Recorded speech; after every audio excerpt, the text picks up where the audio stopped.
Redwood Coast Energy Authority is our community choice energy provider.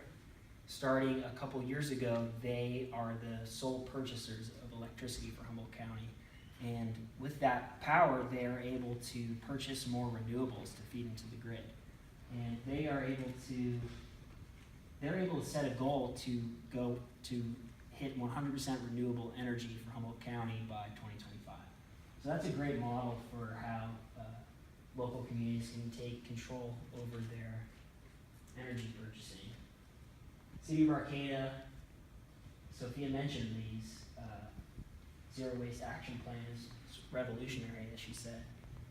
And Humboldt State University, there's a lot of great stuff going on. Humboldt State has a climate action plan. Has anyone come across that document? We got one. Well, it's worth looking at. There's a lot of stuff in there about how Humboldt State can go zero waste, for instance, how you can reduce your carbon footprint from the buildings. There's a lot of great material on what students have been doing to promote sustainable practices throughout the school. And there's a lot of great advocacy. I mean, I've lived here for 6 months and I've come across like almost 10 student groups that are advocating for climate or environmental issues. So I'm really impressed by what's going on here.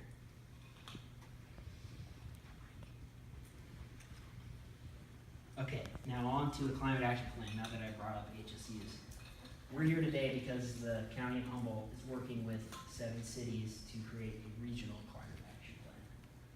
Climate action plan is a roadmap to reduce greenhouse gas emissions within a local government's jurisdiction. So it focuses on sources and activities that generate emissions that happen within the jurisdiction's boundaries, and it seeks to reduce those emissions. There are 3 components to a local government climate action plan in California. A greenhouse gas inventory, which tells you where emissions come from in your community. A greenhouse gas target, which sets a benchmark for future progress. And finally, the whole point of it, the suite of emissions reductions measures.